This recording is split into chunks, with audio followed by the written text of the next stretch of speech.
Tungod sa nagsaka nga demand sa NFA Rice, gipasakaan usab ang allocation sa matag NFA Rice retailer. Samtang NFA 7 mipasalig nga adunay igong supply sa NFA Rice ang Sugbo. Siluan Mirundina sa report.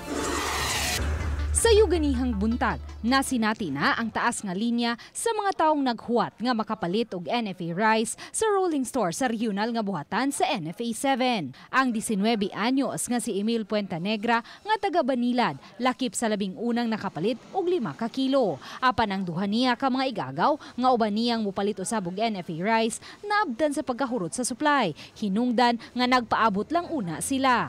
Dugay naman mi nagpalit diri ma'am kanang sa una ma'am dili ni among gipalit sa una ganador nga dandasing naman mo ani ma'am kay nay ni ana taga mo ma'am sa inipi ko no barato ari na lang mi nasuki na jud mi siya diri ma'am. Laing milinya usab sa rolling store si Ating Silvano taga Talamban.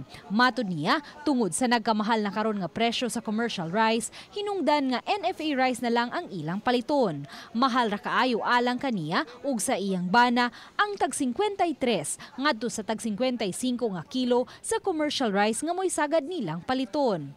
Busa bisan taas ang linya, lakip siya sa mga mihuwat nga maabot na ang stocks. Dako kay diferensya.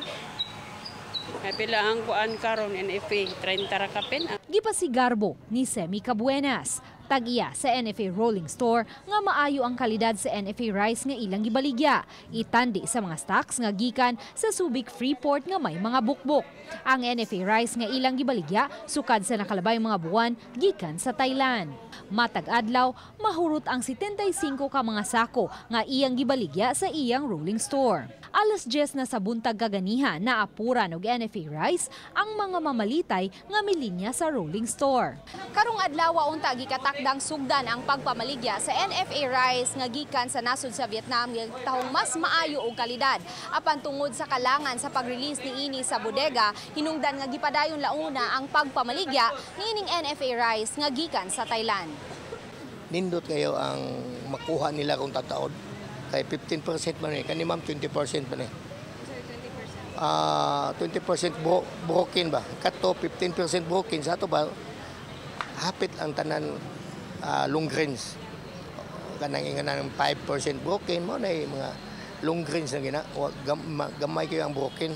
Sa telephone interview, gipasabot ni Maria Belen Barbaneda, Provincial Manager sa NFA 7, nga sukad sa miaging simana. Gidugangan na nila ang rice allocation sa mga rice retailers tungod sa nagsaka nga demand. Kun kaniadto, anaara sa 100 bags matag simana alang sa matag retailer nga namaligya sulod sa mga merkado.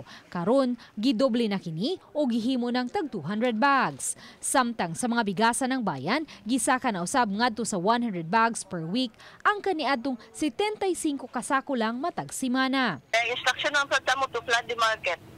I-flood din ang mga market para ma-arrest, medyo ma-minus ang increase po sa mga commercial rice.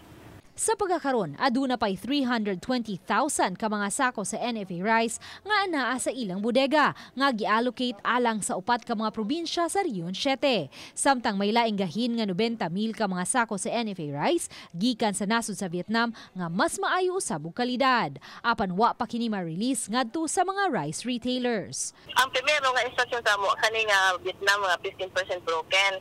Mo na para sa among food security nga inventory. Unya karon na may authority sa amo nga igawas na so amo na sa nang gawas. Luan Mirondina, Balitang Bisdak.